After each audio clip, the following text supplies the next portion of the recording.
क्षणार्धात केलेला अतिविचार सुद्धा आपला चांगला मूड घालवतो. आपण खूप छान मूडमध्ये असतो, एखादी गोष्ट मनाला पटत नाही आणि क्षणभरच आपण विचारांच्या गर्तेत अडकतो. हा अतिविचार म्हणजेच ओव्हर थिंकिंग.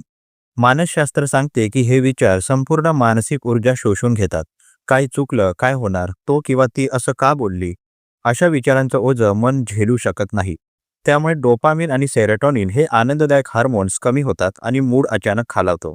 संशोधनानुसार अतिविचार केल्यामुळे तणावाची पातळी वाढते, चिडचिड होते आणि व्यक्ती वर्तमान क्षणाचा आनंद घेऊ शकत नाही. क्षणभराचा हा विचार दीर्घकाळ टिकतो आणि मूड खराब करण्याचा प्रमुख घटक ठरतो. म्हणूनच विचारांना दिशा देणं आणि त्यांना वेळेवर थांबवणं हे मानसिक आरोग्यासाठी अत्यंत आवश्यक आहे. मनाला सांगणं आवश्यक आहे की सगळ्या प्रश्नांना उत्तर देण्याची गरज नाही. काही क्षण फक्त अनुभवायचे असतात. धन्यवाद.